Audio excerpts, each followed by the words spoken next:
Racist cops called a black man stupid. Few minutes later, he reveals his identity. You are stupid.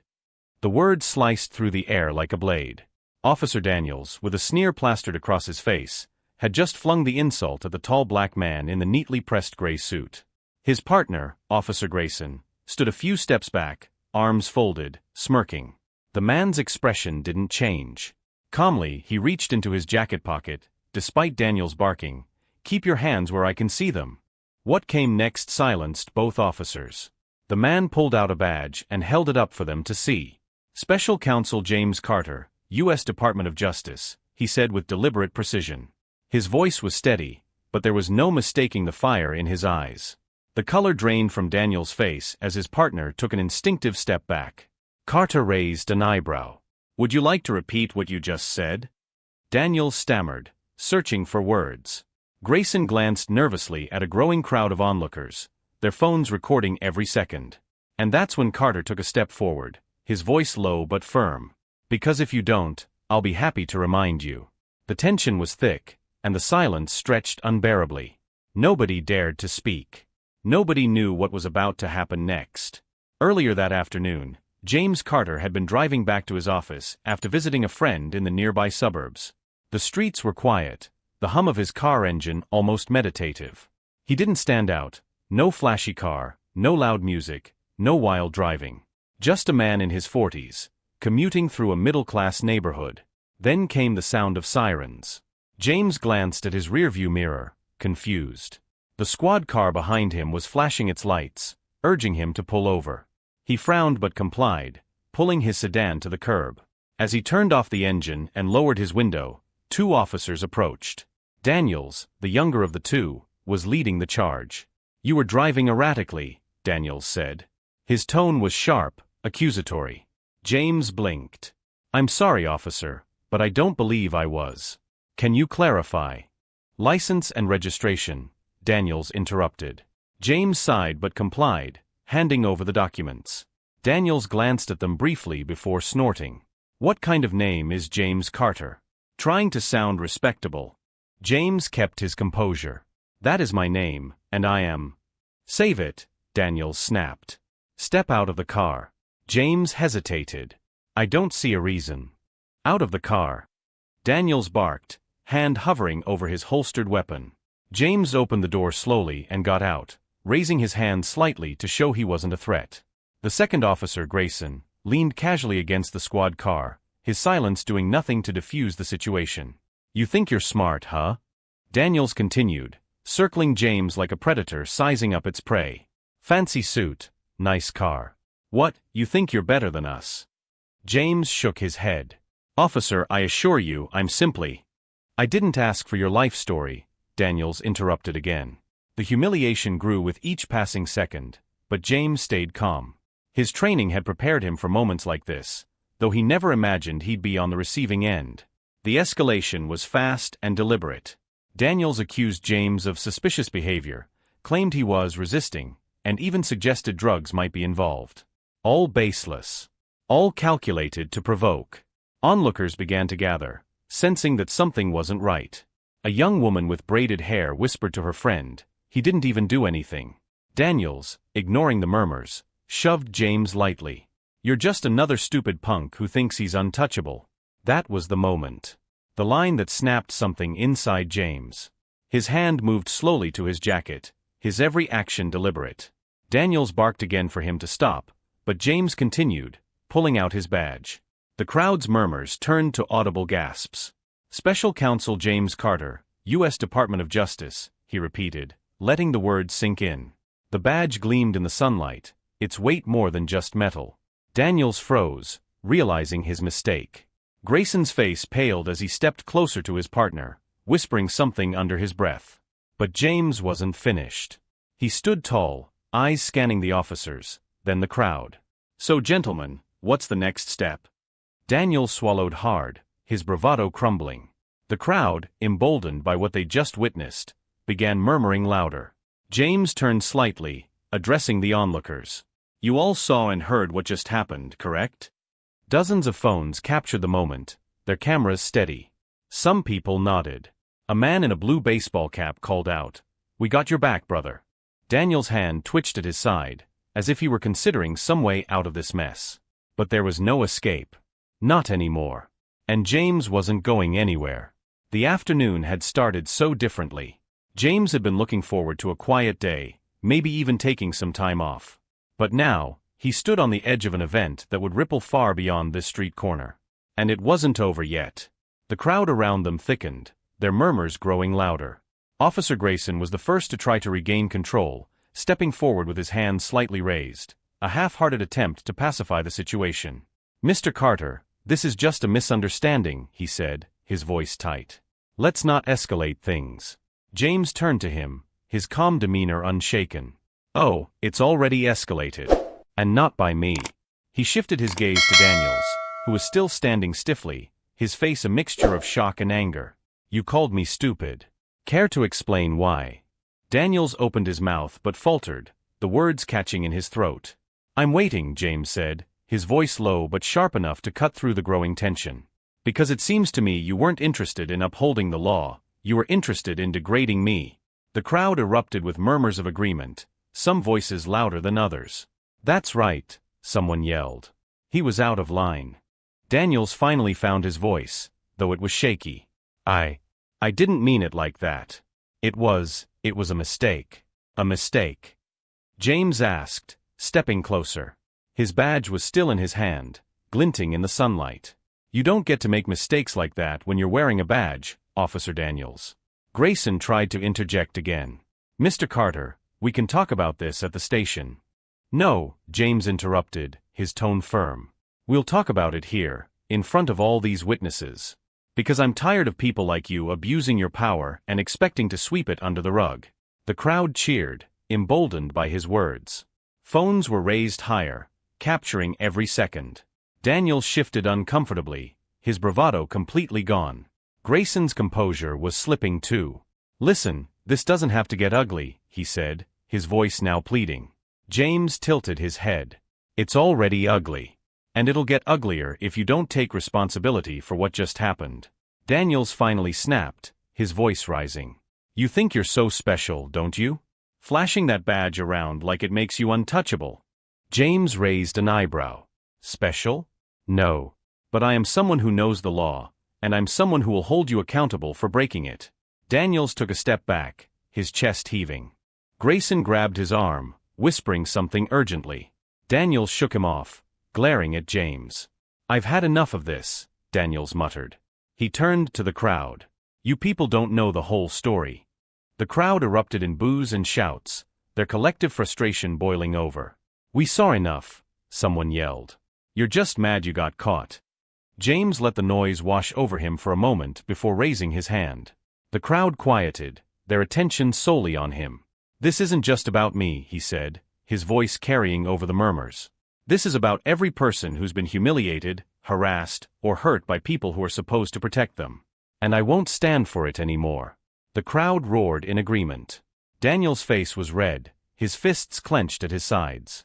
Grayson looked like he wanted to melt into the pavement. It was then that the sound of another siren broke through the chaos. A second squad car pulled up, and a senior officer stepped out. His uniform was pressed, his demeanor calm but commanding. The badge on his chest identified him as Lieutenant Harris. "What's going on here?" Harris asked, his sharp eyes scanning the scene. James stepped forward, meeting Harris's gaze. "Lieutenant, I'm Special Counsel James Carter with the DOJ. Your officers pulled me over without cause, verbally assaulted me, and tried to escalate the situation when I questioned them." Harris's jaw tightened, but he remained composed. "Is that so?" He turned to Daniels and Grayson. "Is this true?" Daniels looked like he wanted the ground to swallow him. Grayson stammered, It's not exactly like that, sir. We thought." Harris held up a hand, silencing him. He turned back to James. "Mr. Carter, I apologize for whatever happened here.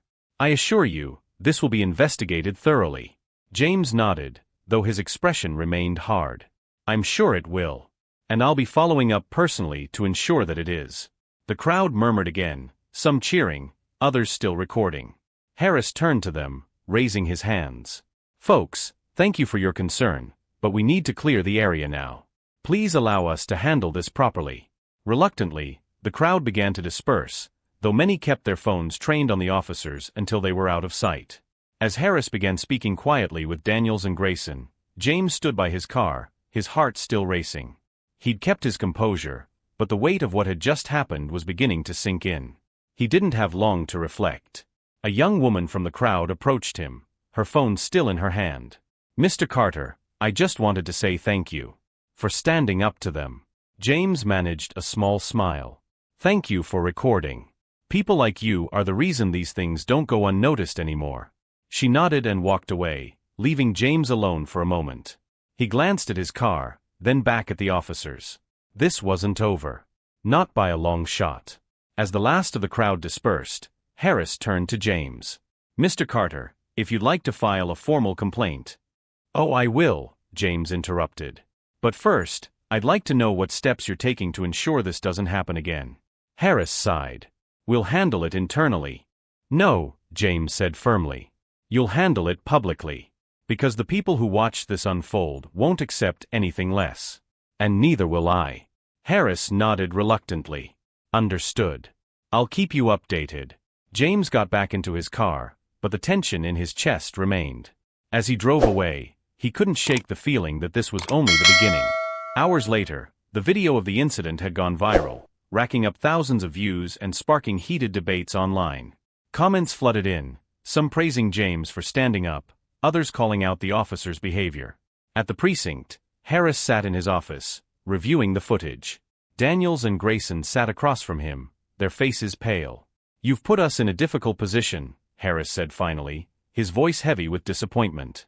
Daniels opened his mouth to protest, but Harris cut him off. "Save it. The DOJ is involved now, and this department is under a microscope." Grayson shifted uncomfortably. "What do we do now, sir?" Harris leaned back in his chair, his expression grim. "We wait. And we hope this doesn't blow up any further than it already has." But deep down, they all knew it was too late for that. As night fell, the city was buzzing. News outlets had picked up the story, running clips of the incident on every major network. The footage showed Officer Daniels' aggressive demeanor, James Carter's calm response, and the dramatic moment he revealed his identity. James sat in his apartment, watching the coverage with a mixture of exhaustion and resolve. His phone buzzed relentlessly with messages from colleagues, friends, and strangers alike. Some offered support, while others warned him to tread carefully. One message stood out. It was from his supervisor at the DOJ. "We need to talk. Tomorrow morning. My office." James stared at the message for a moment, his jaw tightening. He knew this wasn't going to be a casual conversation. At the precinct, the atmosphere was tense. Daniels sat in the locker room, his head in his hands. Grayson paced nervously. "They're going to throw us under the bus," Daniels muttered. "You know that, right?" Grayson stopped pacing. "What did you expect? You lost it out there. Calling him stupid? Harassing him for no reason." Daniels glared at him.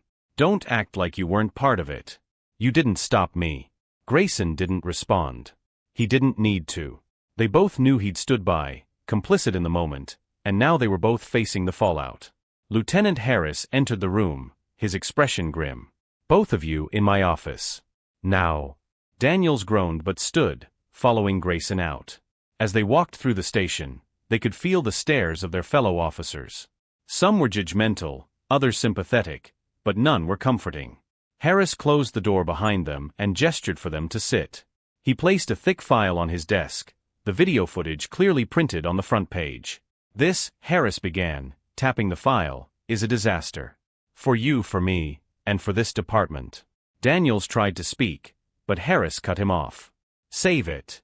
The DOJ is involved. This is way above us now. And if Carter decides to push this, and I'm sure he will, you two might be out of a job. Or worse." Grayson swallowed hard. Daniels clenched his fists. Harris leaned forward, his voice dropping. "Here's the deal. You're both suspended, effective immediately, pending an internal investigation. And before you say a word, know this: if I find out either of you lied or left anything out in your reports, you're done. Am I clear?" "Yes, sir," Grayson mumbled. Daniels didn't respond. "I said, am I clear?" Harris repeated, his voice sharp. Yes, sir, Daniels muttered reluctantly. Good, Harris said, leaning back. Now get out of my office. The next morning, James walked into the Department of Justice headquarters, his shoulders squared. He knew he was walking into a storm, but he was ready. His supervisor, Assistant Attorney General Linda Marsh, greeted him with a curt nod. James. Come in. James followed her into her office, taking a seat across from her desk. Marsh didn't waste time. This situation is complicated, she began. You're a federal prosecutor, and now you're the face of a viral controversy. That puts us in a delicate position. James met her gaze. I didn't ask for this. No, but you walked into it. And now we have to decide how to handle it. Marsh leaned forward, her expression unreadable. The department doesn't take these things lightly. If this escalates further, it could jeopardize not just your career, but the integrity of this office. James frowned. You're suggesting I let this go? I'm suggesting you think carefully about your next move, Marsh replied. You have every right to pursue this, but there's a bigger picture to consider. James stood, his frustration bubbling to the surface. The bigger picture is that officers like Daniels get away with this every day. If I let this go, I'm complicit. And that's not who I am. Marsh sighed. I knew you'd say that. Just, be smart about it, James. The world is watching. I always am, James said, his voice firm. He turned and left the office, his resolve stronger than ever. Later that day, James met with a civil rights attorney, Maya Brooks, who had reached out to him after seeing the footage. You have a strong case, Maya said, flipping through her notes. But it's not just about winning. It's about sending a message. James nodded. That's exactly what I want.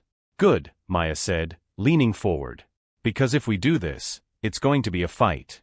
The police union will come after you. The department will try to discredit you. And the public, well, you've seen how divided they can be. I'm ready, James said without hesitation. Maya studied him for a moment before nodding. All right. Let's make some noise. Meanwhile, at the precinct, Daniels was fuming. He paced his small apartment, the walls closing in on him. His phone buzzed with messages, some from friends offering support, others from strangers hurling insults. This is bull, he muttered to himself. He's just trying to make a name for himself. Grayson, on the other hand, was trying to stay under the radar. He spent most of the day in his house, ignoring calls from reporters and colleagues. But they both knew the worst was yet to come. That evening, as James was preparing for bed, his phone buzzed. It was an unknown number. Hello, he answered cautiously. A deep voice responded. Mr. Carter, this is Lieutenant Harris. We need to talk. Privately.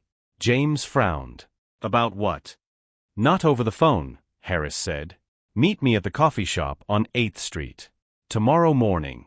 7 a.m. Before James could respond, the line went dead. He stared at the phone, his mind racing. What could Harris possibly want? Was this an attempt to smooth things over, or was something more sinister at play? James didn't know, but one thing was certain, he wasn't backing down. And as the city buzzed with anticipation, the battle lines were being drawn. The next morning, James arrived at the coffee shop on 8th Street, a small nondescript place tucked between a pharmacy and a hardware store. The air was cool, the street quiet, but James' thoughts were anything but calm. He spotted Lieutenant Harris sitting at a corner table, a steaming cup of coffee in front of him. Harris looked up as James entered, giving a small nod. James approached, his steps deliberate. Lieutenant, he said as he sat down. Mr. Carter, Harris replied. For a moment, neither spoke. James studied Harris, trying to read his intentions. Harris, in turn, seemed to be weighing his words carefully. I'll get straight to the point, Harris said finally. This situation, it's bad. For my officers, for my precinct, and for the city. James leaned back slightly, his expression neutral. It's bad because your officers crossed a line. Harris nodded. I won't argue that. Daniels was out of line. Grayson didn't stop him. I take full responsibility for their actions under my command. James raised an eyebrow. That's a start. But responsibility without accountability means nothing. Harris sighed. I know. That's why I'm here. I need to understand what you intend to do. James crossed his arms. What I intend to do is ensure this doesn't happen again, To anyone. That means filing a formal complaint, pushing for disciplinary action, and making sure your department addresses its systemic issues. Harris grimaced. Systemic issues? That's a loaded phrase, Mr. Carter. It's also the truth, James replied sharply. You and I both know Daniels didn't act in a vacuum. His behavior is a symptom of a larger problem. Harris didn't respond immediately. He took a slow sip of his coffee, his gaze fixed on the table. What if I told you I agree? Harris said finally, his voice low. James blinked, caught off guard. You agree? I've been a cop for over 20 years, Harris said, leaning forward. I've seen things I'm not proud of. I've seen good officers leave because they couldn't stand the culture. And I've seen bad officers rise because nobody had the courage to stop them. Then why haven't you done anything? James asked, his tone cutting. Because the system protects them, Harris admitted. But this could be different. You have the public's attention. You have leverage. James frowned. Are you saying you want to help me? I'm saying I want change, Harris replied. And if that means working with you, so be it. James studied him carefully, searching for any sign of insincerity. What's in it for you? Harris chuckled bitterly. A chance to sleep at night. And maybe, just maybe, a chance to fix the mess I've spent my career trying to navigate. James nodded slowly. All right. But understand this, I'm not backing down, and I'm not cutting deals to protect your department. Understood, Harris said, extending his hand. Let's make this count. James hesitated for a moment before shaking his hand. Meanwhile, at the precinct, Daniels was spiraling. The suspension had only fueled his anger, and the media coverage was relentless. He sat in his car, parked in a secluded lot, scrolling through his phone. He stumbled across a conspiracy-laden social media thread claiming James Carter was using the incident to gain political power. It was nonsense, but Daniels latched onto it, his frustration blinding him to reason. This is a setup, he muttered to himself. He planned this. Daniels' phone buzzed with a call from Grayson. What do you want? Daniels snapped. You need to calm down, Grayson said. This isn't helping. Calm down? They're throwing us to the wolves. Daniels barked. And you're just sitting there doing nothing. I'm doing what I can to save my career, Grayson shot back. Maybe you should try the same. Daniels hung up, his chest heaving. He wasn't about to go down without a fight. That afternoon, James met with Maya Brooks again to discuss the next steps. The police union is already pushing back, Maya said, showing James a news article. They're framing this as an overreaction, claiming Daniels and Grayson were just doing their jobs. James scoffed. Calling someone stupid is part of their job? Of course not, Maya said. But they're banking on public sympathy for law enforcement. We need to stay ahead of this. James nodded. What's our plan? First, we file a formal complaint with the city's police oversight board, Maya said. Then we organize a press conference to keep the public informed. Transparency is our best weapon. Let's do it, James said firmly. That evening, as James was reviewing his notes for the press conference, his phone buzzed again. This time, it was a text from an unknown number. Careful, Carter. You're playing with fire. James stared at the message, his jaw tightening. He didn't respond, but the unease lingered. Who had sent it? Was it someone from the precinct? A supporter of Daniels? Or someone else entirely? The question gnawed at him as the hours passed. The next morning, James stood at the podium in front of a crowd of reporters and activists. Cameras flashed as he adjusted the microphone. Good morning, he began. I'm here today because of an incident that shouldn't have happened. An incident that highlights the urgent need for accountability and reform within our law enforcement system. The crowd murmured in agreement. This isn't just about me, James continued. It's about every person who's been mistreated, every community that's been marginalized, and every voice that's been ignored. It's time for that to change. As he spoke, a figure stood at the back of the crowd, watching silently. It was Daniels, his expression unreadable. James noticed him but didn't let it distract him. He finished his speech to loud applause and stepped down from the podium, his resolve stronger than ever. But as he made his way through the crowd, he couldn't shake the feeling that Daniels' presence was a warning. And it wasn't long before that warning turned into something much more dangerous. The uneasy feeling lingered as James walked away from the press conference. Daniel's silent appearance wasn't coincidental, and James knew it. Maya caught up with him, her expression tense. "Did you see him?" she asked, glancing back toward the dispersing crowd. James nodded. He wasn't there to listen. He was sending a message. "We need to take this seriously," Maya said. "Daniels isn't just angry, he's reckless. That's a dangerous combination." James exhaled deeply. "I know. But I won't let him intimidate me." They made their way back to Maya's office to debrief. As they entered, James' phone buzzed again. Another text from the same unknown number. "Back off, Carter. Last warning." He showed the message to Maya, her face darkening as she read it. "This isn't just a random threat," she said. "Daniels is escalating." "I'm not backing down," James said firmly. Maya nodded. "We'll report it to the police. Let them deal with him." James chuckled dryly. "You really think they'll hold one of their own accountable?" "Maybe not," Maya admitted, "but we have to document everything. If anything happens, we'll have proof that this wasn't just a coincidence." James agreed, and they filed the report later that afternoon. But deep down, he knew the system was flawed, just like the officers it protected. At the precinct, Daniels sat in his car outside the building, fuming. The press conference had only fueled his resentment. He felt humiliated, abandoned by his department, and painted as a villain in a story he didn't believe he deserved to be part of. Grayson approached the car, knocking on the window. Daniels rolled it down reluctantly. "What are you doing here?" Grayson asked, his tone cautious. "Just thinking," Daniels muttered. "You shouldn't be anywhere near this place," Grayson said. "You're suspended.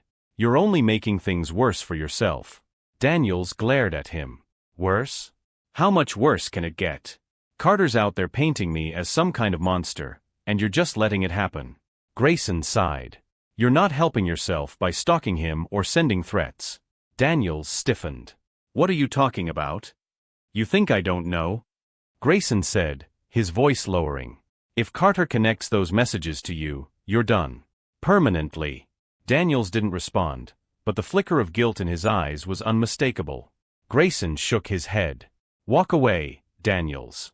Before you do something you can't take back." Later that night, James was at home, trying to unwind after the day's events. The threats weighed heavily on his mind, but he pushed them aside, focusing on the case ahead. His phone buzzed again, but this time it wasn't a text. It was a call from an unknown number. He hesitated before answering. "Hello." The voice on the other end was distorted, likely by some kind of voice-changing software. "You should have listened," the voice said. James' grip on the phone tightened. "Who is this?" "Doesn't matter," the voice replied. "What matters is that you're out of time." The call ended abruptly, leaving James staring at the screen. He took a deep breath, forcing himself to stay calm. Whoever it was, they wanted him scared. But fear wasn't going to stop him. The next day, James met with Maya and Lieutenant Harris to discuss the latest developments. Harris listened intently as James recounted the threats, his expression growing more serious with each word. "This is no longer just a matter of accountability," Harris said. "This is a security issue. We need to take precautions." "Precautions like what?" James asked. "I'll assign someone to keep an eye on you," Harris said. "Off the record. Someone I trust." James hesitated. "I don't want to feel like I'm being watched." "It's for your safety," Harris insisted. Maya nodded in agreement. "We can't take any chances, James. Daniels is unhinged, and he's not the only one who feels threatened by what you're doing." Reluctantly, James agreed. Harris made a call, arranging for an officer named Detective Lisa Monroe to act as a discreet protector. "She's one of the good ones," Harris assured him. "You'll be in good hands." That evening, as James left Maya's office, he noticed a black SUV idling across the street. He paused, his instincts kicking in. The windows were tinted, and the engine hummed quietly. He turned and walked toward his car, keeping an eye on the SUV. As he got in, the SUV pulled out and began following him. James' heart raced as he drove, testing the vehicle's intentions. He made a series of random turns, but the SUV stayed behind him. Finally, he pulled into a gas station, parking near the entrance. The SUV hesitated before speeding past, its license plate obscured. James quickly wrote down the details he could remember and called Detective Monroe. "Someone's following me," he said. "I'm on my way," Monroe replied. Minutes later, Monroe arrived, her unmarked car pulling into the gas station. She was tall and composed, her sharp eyes scanning the area as she approached James. "Are you all right?" she asked. "I'm fine," James said, though his voice was tense. Monroe nodded. "Let's get you home. I'll follow you." As they drove, James couldn't shake the feeling that the situation was spiraling out of control. Whoever was behind this wasn't going to stop, and he was running out of options. But he wasn't about to give up. Not now. As they pulled into his driveway, Monroe stepped out of her car, scanning the area. "Stay alert," she said. "This isn't over." James nodded, stepping inside his house. But as he closed the door behind him, a faint noise caught his attention. It was coming from the backyard. Heart pounding, James grabbed his phone, ready to call for help. He moved cautiously toward the window, peering out into the darkness. And then he saw it, a figure lurking near the edge of the property, their silhouette illuminated by the faint glow of the streetlight. James froze, his breath catching in his throat. Whoever it was, they weren't just watching. They were waiting. And this time, James knew the danger was closer than ever. James stepped back from the window, his heart hammering in his chest. The figure outside hadn't moved, but their presence was unmistakably deliberate. He dialed Detective Monroe, his voice low and urgent. "Someone's in my backyard," he whispered. "Stay inside," Monroe said immediately. "I'm coming around back. Do not engage." James nodded, even though she couldn't see him. He stayed near the window, trying to keep an eye on the figure without being seen. The shadowy outline shifted slightly, and James caught the faint glint of something metallic in their hand. It was a weapon. Moments later, Monroe's car engine rumbled softly. She parked a block away to avoid alerting the intruder, then moved silently around the side of the house. James saw her silhouette in the shadows, her gun drawn and flashlight off. She was trained, methodical. But James knew this situation was volatile. The figure suddenly turned, as if sensing Monroe's presence, and began to retreat toward the street. Monroe stepped forward, her voice sharp and commanding. "Police! Stop right there!" The figure froze for a moment before bolting. Monroe chased after them, her footsteps echoing in the quiet neighborhood. James, unable to sit still, stepped outside, careful to stay near the door. He watched as Monroe disappeared down the block, her voice distant but firm as she pursued the intruder. Minutes felt like hours. Then, silence. Finally, Monroe returned, slightly winded but calm. "They got away," she said. "But I saw enough to know they were armed. We need to report this." James nodded, his face grim. "Whoever it was, they weren't just here to scare me." "No," Monroe agreed. "They were here to send a message." The next day, James was sitting in a conference room with Maya, Monroe, and Lieutenant Harris. The mood was tense, the weight of the previous night's events hanging over them. "This isn't just harassment anymore," Maya said. "This is an active threat." Harris nodded. "We're treating it as such. I've already assigned additional patrols to your neighborhood, and Monroe will stay close for the time being." James frowned. "I don't want my life turned into a circus. I need to be able to function." "You can't function if you're dead," Monroe said bluntly. "These people aren't playing games." James sighed, running a hand over his face. "I know. But how do we fight this? Every step we take feels like they're one step ahead." Maya leaned forward. "We fight it by staying visible. The more public this is, the harder it'll be for them to act without consequence." James nodded reluctantly. "Then let's make it public." That afternoon, James and Maya held another press conference, this time addressing the threats directly. James stood at the podium, his voice steady despite the weight of the moment. "In recent days, I've received threats meant to silence me," he began. "Let me be clear, I will not be silenced. These threats only strengthen my resolve to pursue justice." The crowd erupted in applause. Reporters shouted questions, but James didn't waver. He finished his statement and stepped aside, letting Maya handle the legal details. As they left the conference, Monroe stayed close, her eyes scanning the crowd for any sign of danger. James could feel the tension in the air, but he refused to let it show. Meanwhile, Daniels was in his apartment, watching the press conference on TV. His jaw clenched as James spoke, every word fueling his anger. "This guy thinks he's untouchable," Daniels muttered to himself. His phone buzzed. It was a message from an unknown number. Want to teach Carter a lesson? We've got your back. Meet us tonight. Location to follow. Daniels stared at the message, his heart pounding. It was dangerous, reckless, but the temptation was undeniable.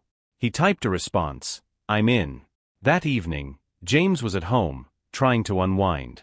Monroe was stationed outside, her unmarked car parked nearby. Despite her presence, James couldn't shake the feeling of being watched.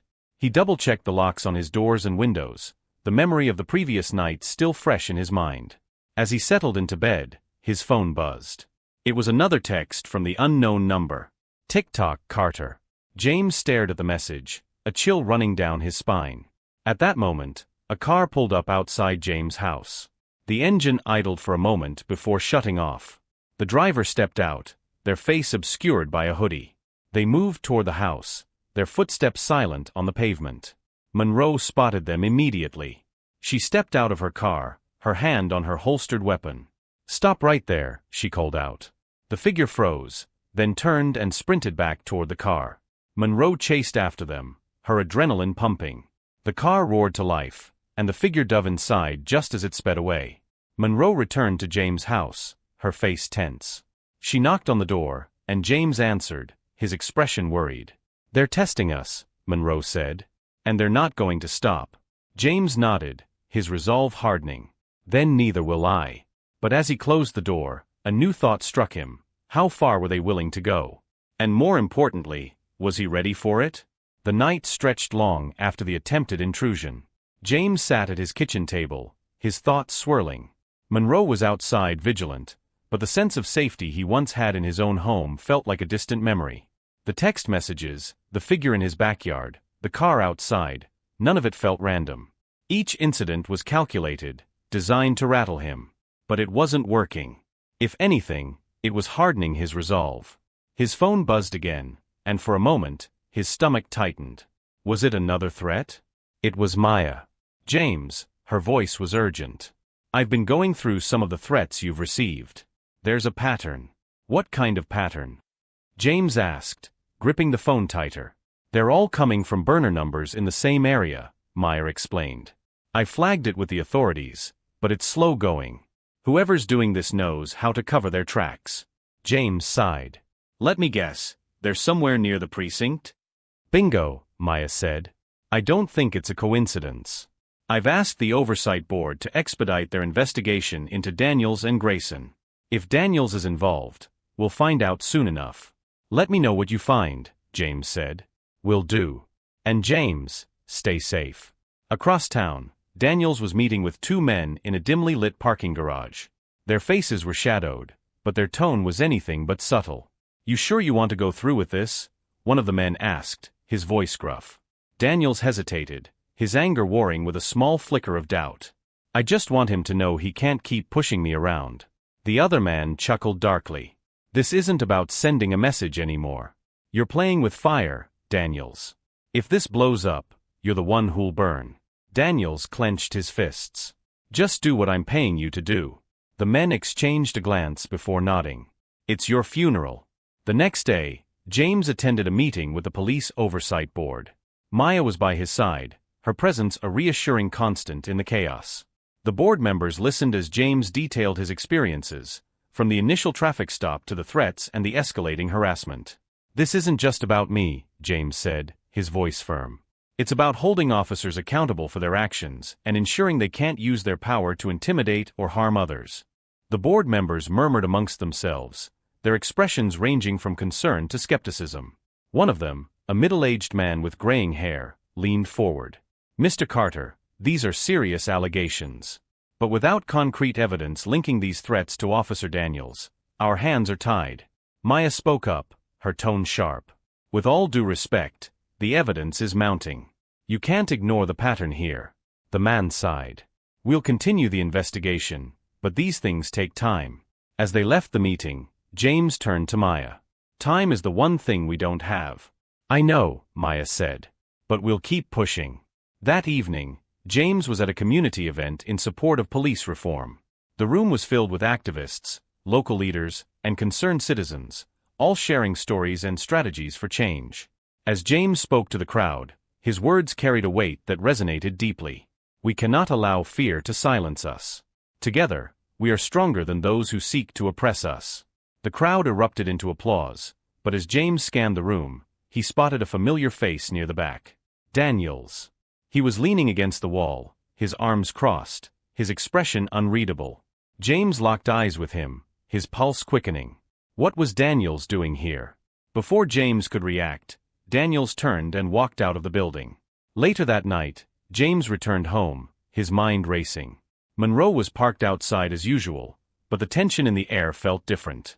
As he locked the door behind him, he noticed something unusual on the kitchen counter. A single piece of paper. James frowned. He hadn't left anything there. He picked up the paper and unfolded it. Scrawled across it in jagged handwriting were the words, "This is your last warning. Drop it." James' breath caught. Someone had been inside his house. He quickly called Monroe, his voice urgent. Someone was in here. They left a note. "I'm coming in," Monroe said. Seconds later, she was at the door, her gun drawn. She swept the house methodically, checking every room and closet. "It's clear," she said finally. "Whoever it was, they're gone." James showed her the note, his hands shaking slightly. "They're escalating," Monroe said. "We need to move you somewhere safe." "No," James said firmly. "I'm not running. If I back down now, they win." "James, this isn't about winning," Monroe said. "This is about staying alive." James shook his head. "I can't let them scare me into hiding. That's exactly what they want." Monroe sighed. "Then we need to double security. You're not staying here alone anymore." James nodded reluctantly, his mind racing. Whoever was behind this wasn't going to stop. And now, they'd crossed a line that couldn't be ignored. Across town, Daniel sat in his car, staring at his phone. He'd received a message from one of the men he'd hired. "It's done. Your move." Daniel's hand trembled as he typed a response. He wasn't sure how far he was willing to go, but he knew there was no turning back now. James Carter had made himself a target, and Daniels was determined to finish what he'd started. James didn't sleep that night. The note on his counter was proof that the people threatening him weren't just bluffing. They were capable of invading his personal space, of getting close without being detected. It was a chilling realization. Monroe stayed stationed outside, her presence a small comfort, but James knew she couldn't protect him from everything. The next morning, Maya called, her voice tense. "James, we have a problem. Daniels filed a counter-complaint against you." James blinked. "A counter-complaint? For what?" "Harassment," Maya replied. "He's claiming you've been using your position at the DOJ to intimidate him and damage his reputation." James laughed bitterly. "That's absurd. The video footage alone proves who was harassing who." "I know," Maya said. "But this isn't about proving anything. It's about muddying the waters and making you look like the aggressor." James gritted his teeth. "Let him try. The truth is on my side." At the precinct, Daniels was meeting with his lawyer and a representative from the police union. "This is the best way to flip the narrative," his lawyer said. "If we can paint Carter as a bully using his influence to destroy your career, public opinion will shift." Daniels nodded, though his jaw was tight. "What if it doesn't work?" The union rep leaned forward. "It will. We've seen it happen before. People are quick to doubt when they think someone's abusing their power." Daniels glanced at his phone, where another message from the unknown number was waiting. "We're watching. Don't screw this up." He swallowed hard. He was in too deep to back out now. Later that day, James met with Maya and Lieutenant Harris to discuss the latest developments. "This counter-complaint is a distraction," Maya said. "We need to stay focused on the bigger picture." "The bigger picture is getting messier by the minute," Harris said. "The precinct is divided. Half the officers think Daniels is a liability, and the other half think he's a victim." James frowned. "And what do you think?" "I think he's a loose cannon," Harris said. "And I think he's being manipulated by people who see this as an opportunity to discredit you." James nodded. "Then we need to find out who's pulling the strings." "I'll look into it," Harris said. "But be careful, James. These people play dirty." That evening, James and Maya hosted a community meeting to rally support for police reform. The turnout was larger than expected, with people of all ages and backgrounds coming together to share their stories and frustrations. James spoke passionately about accountability and justice, his words resonating deeply with the crowd. But as he spoke, Monroe noticed a man lingering near the back of the room. He was wearing a baseball cap pulled low over his face, and his eyes never left James. Monroe's instincts kicked in. She quietly made her way toward the man, keeping him in her sights. As she got closer, the man turned and slipped out the door. Monroe followed, quickening her pace, but when she stepped outside, he was gone. She returned to the meeting, her expression grim. "What is it?" James asked when she pulled him aside. "Someone was watching you," Monroe said. "I couldn't catch him, but he was definitely up to something." James sighed. "Add it to the list." Later that night, James was back at home, reviewing notes for the next phase of his campaign. Monroe was stationed outside as usual, but the unease hadn't faded. At 11:47 p.m., his phone buzzed again. This time, it was a video message. James opened it cautiously. The video showed a close-up shot of his house, recorded from the street. The camera panned to his front door, then back to the window where he was sitting.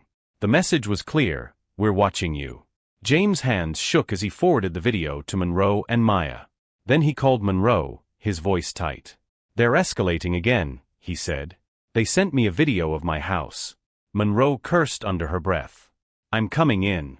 Moments later, she was at his door, her expression steely. "This isn't just intimidation anymore. This is a direct threat." "I know," James said. "But what do we do about it?" "We bring in more resources," Monroe said. "FBI, DHS, whoever we need to track these people down." James hesitated.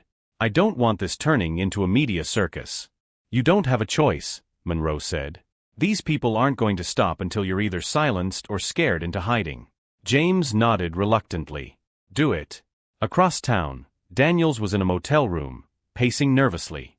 His phone buzzed, and he saw another message from the unknown number. "He's rattled.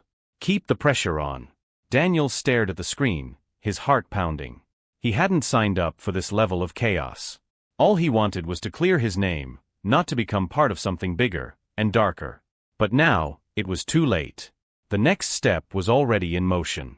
At 3 a.m., James was jolted awake by a loud bang outside. He jumped out of bed and ran to the window, his heart racing.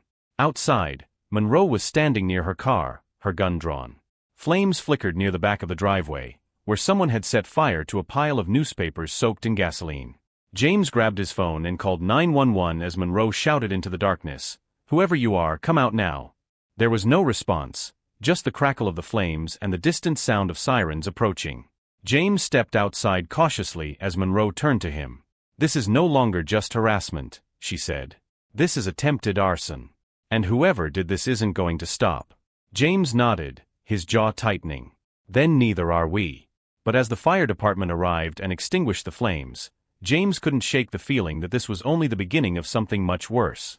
The smell of smoke lingered in the air long after the fire was extinguished. James stood on the edge of his driveway, watching the fire department pack up their equipment. Monroe was speaking with the responding officers, her voice clipped and commanding. "This was no accident," she told them. "This was a warning." James crossed his arms, his mind racing. If they were willing to escalate to arson, what else were they capable of? Monroe approached him, her expression grim. "The officers are filing a report, but it's clear this was intentional. We need to relocate you." James shook his head. "I'm not running." "This isn't about running, it's about staying alive," Monroe said sharply. "Whoever did this is getting bolder. Next time, they might aim for your house." James exhaled deeply. He didn't want to leave, but Monroe was right. The risks were escalating, and staying put wasn't an option anymore. "All right," he said reluctantly. "But I'm not stopping my work. Wherever I go, we keep pushing forward." Monroe nodded. "We'll make it work." The next morning, James and Monroe arrived at a secure hotel arranged by the DOJ. The building was nondescript, the kind of place designed to blend into the background. As they checked in, James received a call from Maya. "Are you okay?" she asked, her voice filled with concern. "I'm fine," James said. "Shaken but fine." "I've been digging into the threats," Maya said. "There's a connection between Daniels and a small group of rogue officers in the precinct. They've been involved in similar intimidation tactics before, but nothing on this scale." Can we prove it? James asked. Not yet, Maya admitted. But we're close. One of my sources is willing to talk. If we can get them to go on record, it'll blow this case wide open. Set it up, James said. I want to hear everything they know. Across town, Daniels was in a heated argument with the men he'd hired. You told me this was just about scaring him, Daniels said, his voice rising. I didn't sign up for arson. One of the men, a burly figure with a scar across his cheek, shrugged. Scaring wasn't working. We had to escalate. Daniels paced the room, his mind racing. This is getting out of hand. If anyone connects this to me. They won't, the scarred man interrupted. We're professionals. But if you want to back out, now's the time. Daniels froze. Backing out meant exposing himself to whoever these men worked for. Staying in meant going deeper into a situation he no longer controlled. I'm in, he said finally, though his voice lacked conviction. That afternoon, James met with Maya and her source, a former officer named Carla Hayes. Hayes had served in the same precinct as Daniels, but had left after facing harassment for speaking out against misconduct. I know what Daniels is capable of, Hayes said, her voice trembling slightly. But he's not working alone. There's a group of them, officers who protect each other no matter what. Do you know who else is involved? Maya asked. Hayes nodded. Grayson, for sure. And a few others. But the real issue is their backers. They have connections outside the precinct. People willing to do their dirty work. Like the men who set the fire, James said, his jaw tightening. Exactly, Hayes replied. And they're dangerous. They've gotten away with this for years because no one's willing to stand up to them. Well, that changes now, James said. Will you testify? Hayes hesitated. If I do, they'll come after me. We'll protect you, Maya said. You won't be alone in this. Hayes nodded slowly. Okay. I'll do it. Later that evening, James received another message, this time an email with an anonymous sender. You're making a mistake. Drop the case, or someone else gets hurt. Attached to the email was a photo of Maya, taken earlier that day as she left her office. James immediately called her. Maya, they're watching you. What? She asked, her voice tense. He forwarded the email. Check your inbox. Moments later, Maya cursed under her breath. They're escalating. We need to tighten security, James said. If they're willing to go after you, they won't stop there. I'll alert my team, Maya said. But this just proves we're on the right track. They're scared. At the same time, Daniels was receiving his own message. It was from the unknown number he'd been communicating with. We need to finish this. Tonight. Daniels stared at the screen, his stomach knotting. What are you planning? He texted back. The reply was instant. You'll see. Daniels' hands shook as he set the phone down. He felt the walls closing in, the weight of his choices pressing down on him. That night, James was in his hotel room, going over notes for a press conference scheduled the next day. Monroe was stationed outside his door, her presence a constant reminder of the danger. At 2 a.m., a loud bang jolted him awake. He scrambled out of bed, his heart pounding. Monroe, he called out, but there was no response. Another bang came, this time louder and closer. James grabbed his phone and dialed her number, but it went straight to voicemail. Panic set in as he heard footsteps approaching his door. He moved to the corner of the room, trying to stay out of sight. The door handle rattled, then stopped. Silence followed, thick and oppressive. James held his breath, the seconds stretching into eternity. Then, without warning, the door burst open. A masked figure stepped inside, their movements deliberate and predatory. James froze, his mind racing. Before he could react, the figure spoke, their voice low and menacing. This ends now, Carter. James stared at the masked figure, his heart pounding. The person's voice was calm but cold, each word deliberate. He couldn't see their face, but the presence of danger was unmistakable. This doesn't have to get worse, the intruder said, stepping closer. Walk away, and this all ends. James's mind raced. He glanced toward the nightstand, where his phone lay just out of reach. He needed to stall for time. Who sent you? James asked, his voice steadier than he felt. The figure chuckled darkly. You already know the answer to that. James squared his shoulders. If you think I'm going to back down because you threatened me, you're wasting your time. I'm not afraid of you. The intruder tilted their head. You should be. The tension in the room was suffocating. James needed to act quickly. As the intruder moved closer, he grabbed the lamp from the nightstand and swung it with all his strength. The figure staggered back, startled but not down. James used the moment to grab his phone and hit Monroe's emergency contact button. The intruder lunged, knocking the phone from James's hand. It clattered to the floor, the call still active. You've made a mistake, the intruder growled, pinning James against the wall. But before they could act further, the sound of heavy footsteps echoed in the hallway. Police. Drop the weapon. Monroe's voice rang out, firm and commanding.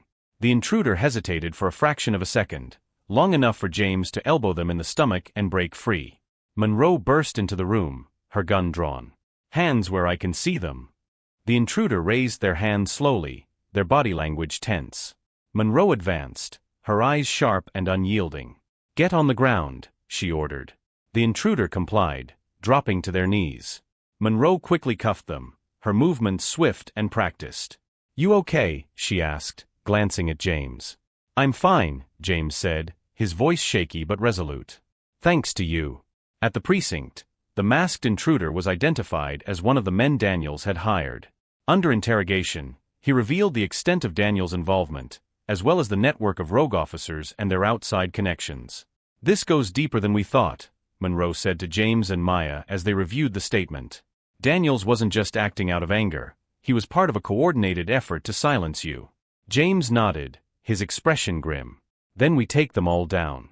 The following week was a whirlwind of legal action and public outcry.